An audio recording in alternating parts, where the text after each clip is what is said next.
یکم محرم سے 10 محرم تک یہ تسبیح پڑھ لو، ہر حاجت پوری ہوگی۔ دولت، عزت، شفا، شادی، اولاد، سب لوگ ان دنوں کا انتظار کرتے ہیں۔ صرف یہ ایک وظیفہ کرنے سے سب کچھ مل جائے گا۔ ناظرین، یکم محرم الحرام سے 10 محرم تک جو بندہ اس عمل کو کر لیتا ہے، اگر اس بندے کی 1,00,000 حاجات بھی ہوں تو میرا رب وہ تمام کی تمام آج اس وظیفے کے صدقے سے پوری کر دے گا۔ اللہ تبارک و تعالیٰ اس کی دعا کو قبول فرمانے لگے گا۔ تو پھر آپ اندازہ کر سکتے ہیں کہ اس عمل کی کتنی طاقت ہے، اس کی کتنی تاثیر ہوگی۔ اگر ایک بندہ ایک وقت میں 70,000 مرتبہ اللہ کی بارگاہ میں ہاتھ اٹھائے اور ہر بار کچھ الگ مانگے تو اللہ تبارک و تعالیٰ اس کو عطا فرمائے گا۔ ناظرین، ہماری تو زیادہ حاجتیں نہیں ہوتی، ہماری زیادہ ضروریات نہیں ہوتی، ہماری زیادہ مشکلات نہیں ہوتی، لیکن اس عمل کی طاقت اتنی ہے کہ اگر ایک ہی وقت میں بندہ 70,000 مرتبہ بھی رب سے مانگے تو اس کو میرا رب خالی نہیں لوٹاتا۔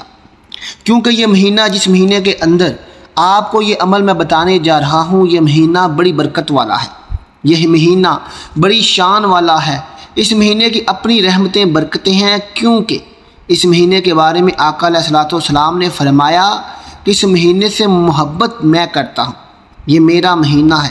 ناظرین، یہ عمل بڑا قیمتی ہے۔ اگر کسی میری ماں بہن کو اولاد کا مسئلہ ہے یا گھر کے اندر ایسا مسئلہ ہے کہ بیماریاں ہیں، تو آپ نے 1 گلاس پانی رکھ لینا ہے۔ پانی کے اوپر دم کر کے آپ سارے گھر والے بھی پی سکتے ہیں اور سب کو انشاءاللہ اس سے شفا ہوگی۔ اس طرح آپ کے بچے نالائق ہیں، پڑھتے نہیں، یا کوئی ایسا بچہ ہے جو امتحان میں بار بار فیل ہوتا ہے، وہ بھی اس سے عمل سے فائدہ مند ہو سکتا ہے۔ اسی طرح آپ کا کہیں پر کوئی مقدمہ چل رہا ہے، کسی عدالت کے اندر کوئی کیس چل رہا ہے، آپ چاہتے ہیں آپ کو وہاں پر بھی فتح ہو، کامیابی ہو، آپ اس عمل سے اس میں بھی فائدہ لے سکتے ہیں۔ آپ کا جو بھی مقصد ہو، آپ نے اس مقصد کو اپنے ذہن میں رکھنا ہے۔ اسی طرح اگر آپ کا کاروبار نہیں چلتا، آپ اس کے لیے بھی یہ عمل کر سکتے ہیں۔ اس عمل کو کرنے کے بعد آپ خود نظارے اپنی آنکھوں سے دیکھو گے، آپ کا کاروبار کتنا عروج پر جاتا ہے۔ اسی طرح اگر آپ کے گھر کے اندر مختلف پریشانیاں ہیں، گھر کے اندر بے چینی ہے، سکون نہیں ہے، گھر کے اندر آپ سکون چاہتے ہیں، آپ نے اپنے گھر کے سکون کے لیے اس عمل کو 1 مرتبہ ضرور کرنا ہے۔ انشاءاللہ گھر میں سکون بھی آئے گا، رحمت بھی آئے گی اور دولت بھی آپ کو ملے گی۔ آپس میں محبت پیدا ہو جائے گی، بے چینیاں، بے سکونیاں گھر سے دور ہو جائیں گی۔ اسی طرح آپ کا کوئی کاروباری مسئلہ ہے، آپ کو اولاد کا مسئلہ ہے، آپ کی اولاد ہیں، ان کے رشتے نہیں آتے، اس طرح کا کوئی بھی مسئلہ ہو، یا من پسند شادی کرنا چاہتے ہیں، گھر والے نہیں مانتے، تو یہ عمل آج کا بڑا ہی مجرب اور خاص ہے۔ آپ اس عمل کو 1 مرتبہ ضرور کریں، تو پھر انشاءاللہ اس کے نظارے آپ خود اپنی آنکھوں سے دیکھیں گے۔ اب جو وقت میں آپ کو بتانے لگا ہوں، آپ نے اس کو دھیان میں رکھنا ہے۔ جس طریقے سے میں آپ کو بتاؤں گا اور جیسا میں کہوں گا، آپ نے وہی الفاظ کہہ کر اللہ کی بارگاہ میں التجا کرنی ہے۔ اس عمل کے دوران کسی سے بھی آپ نے گفتگو نہیں کرنی۔ گھر کے اندر چھوٹا فرد ہو یا بڑا فرد ہو یا کوئی بھی شخص ہو، آپ نے سب کو پہلے بتا دینا ہے کہ مجھے اس عمل کے دوران کوئی بھی پریشان نہ کرے، میرے ساتھ کوئی گفتگو نہ کرے۔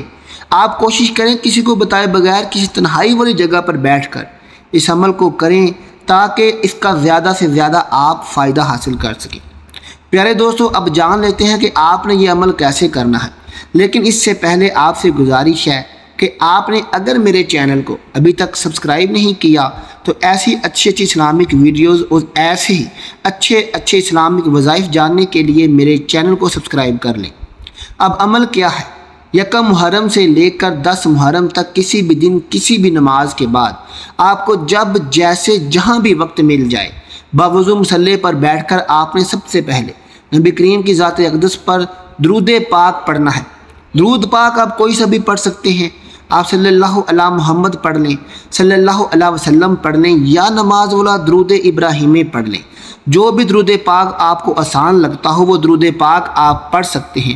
درود پاک وظیفے کا حصہ ہے، اس کو آپ نے لازمی پڑھنا ہے۔ ہو سکے تو نماز والا درود ابراہیمی پڑھیں، کیونکہ اس کا ثواب بھی زیادہ ہے اور اس کی برکتیں بھی زیادہ ہیں، اور میرا رب درود ابراہیمی پڑھنے والے سے خوش ہو جاتا ہے۔ کیونکہ میرا رب اور اس کے فرشتے بھی نبی پاک اور اس کی اولاد پر درود پاک پڑھتے رہتے ہیں۔ پیارے دوستو، درود پاک پڑھنے کے بعد آپ نے سب سے پہلے اپنے مقصد کی، اپنی حاجات کی نیت کرنی ہے۔ آپ کرائے کے مکان میں رہتے ہیں، آپ اپنا ذاتی گھر خریدنا چاہتے ہیں، اس کی نیت کر لیں، یا آپ کو کوئی بڑی رقم چاہیے، اس کی نیت کر لیں۔ آپ کے اوپر لاکھوں کا قرضہ ہے، قرض دار آپ کو پریشان کر رہے ہیں، تو آپ اس کی نیت کر لیں میرا قرض اتر جائے۔ آپ من پسند شادی کرنا چاہتے ہیں، آپ اچھی نوکری کی تلاش میں ہیں، تو آپ اس کی نیت کر لیں۔ نافرمان شوہر ہے، نافرمان اولاد ہے، اس کے لیے پڑھ لیں۔ آپ میاں بیوی میں ہیں، محبت میں کمی ہے، لڑائی جھگڑا رہتا ہے، تو اس کی نیت کر لیں۔ ایون آپ کا دنیا جہان کا کوئی بھی مقصد ہو، اس کی نیت کر کے آپ نے ایک بار اعوذ باللہ من الشیطان الرجیم بسم اللہ الرحمن الرحیم پڑھ کر آج کے وظیفے کا آغاز کرنا ہے۔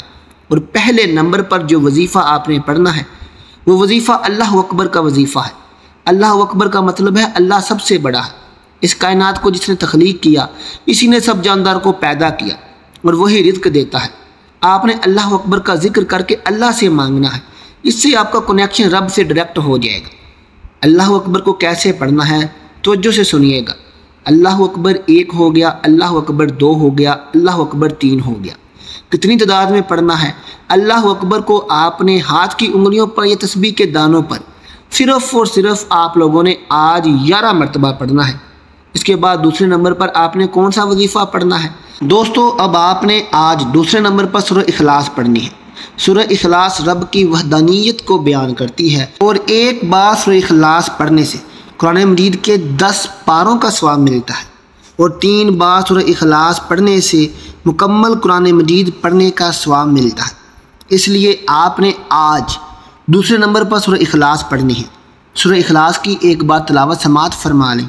بسم اللہ الرحمن الرحیم قل هو اللہ احد اللہ الصمد لم یلد ولم یولد ولم یکن لہ کفوا احد۔ سورہ اخلاص کو آپ لوگوں نے ہاتھ کی انگلیوں پر پڑھ لینا ہے یا تسبیح کے دانوں پر پڑھ لینا ہے۔ اس کو آپ نے صرف اور صرف 300 بار پڑھنا ہے۔ اب آپ نے 2 وظائف پڑھ لیے، اب آپ نے آخری نمبر پر اور تیسرے نمبر پر جو وظیفہ پڑھنا ہے وہ وظیفہ استغفر اللہ کا وظیفہ ہے۔ استغفر اللہ پڑھ کر آپ نے اپنے صغیرہ و کبیرہ گناہوں کی معافی مانگنی ہے، کیونکہ آج میں نہیں چاہتا کہ گناہوں کی وجہ سے یہ وظیفہ ضائع ہو جائے۔ اس لیے آپ نے تیسرے نمبر پر اللہ سے اپنے گناہوں کی معافی مانگنی ہے، استغفر اللہ پڑھنا ہے۔ کس طرح پڑھنا ہے، کتنی تعداد میں پڑھنا ہے، توجہ کیجئے گا۔ استغفر اللہ 1 بار ہو گیا، استغفر اللہ 2 بار ہو گیا، استغفر اللہ 3 بار ہو گیا۔ اسی طرح سے آپ نے استغفر اللہ کو اپنے دائیں ہاتھ کی انگلیوں پر صرف اور صرف اس کی ایک تسبیح نکالنی ہے، یعنی کہ اس کو 100 مرتبہ پڑھنا ہے، یا تسبیح کے دانوں پر پڑھ لیں یا ہاتھ کی انگلیوں پر پڑھ لیں۔ یہ ایک تسبیح پڑھنے کے بعد آپ کا عمل مکمل ہو گیا۔ اب آپ نے اس کے بعد اللہ کی بارگاہ میں اپنی حاجات کو پیش کرنا ہے۔ جب اس عمل کو شروع کرنا ہے تو آپ کے تصور میں ہونا چاہیے کہ میں کس مقصد کے لیے اس عمل کو کر رہا ہوں، تو آپ نے اس مقصد کو اپنے ذہن میں رکھنا ہے۔ اگر خواتین ہیں وہ کسی بھی معاملے کے بارے میں یہ عمل کرنا چاہتی ہیں تو وہ ناپاکی کی حالت میں اس عمل کو ہرگز نہ کریں، پاکی کی حالت میں اس عمل کو کرنا ہے۔ اور تمام حضرات نماز کا اہتمام لازمی کریں، کیونکہ نماز پڑھنا ہر مسلمان مرد اور عورت پر فرض ہے۔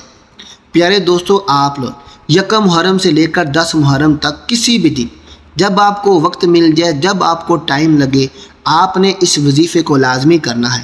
اور میری اس ویڈیو کا لنک اپنے دوستوں، رشتہ داروں، ماؤں، بہنوں، بیٹیوں کو بھی کرنا ہے، تاکہ وہ ایک بار، آپ نے ایک بار ہر حال میں، ہر لحاظ میں یہ وظیفہ خود بھی کرنا ہے اور اپنی بیٹیوں، بیٹوں، دوستوں سے بھی کروانا ہے، تاکہ ان کی زندگیاں بھی سنور سکیں۔ پیارے دوستو، وظیفہ کر کے اپنے لیے بھی دعا کیجئے، میرے لیے بھی دعا کیجئے گا۔ آج میں نے آپ کو اپنے سینے کا راز بتا دیا ہے۔ اگر کوئی فقیر بھی یہ وظیفہ پڑھ کے رب سے مانگے گا تو میرا رب اسے بھی ارب پتی دنوں میں بنا دے گا۔ ملتے ہیں اگلی ویڈیو کے ساتھ۔ اللہ حافظ۔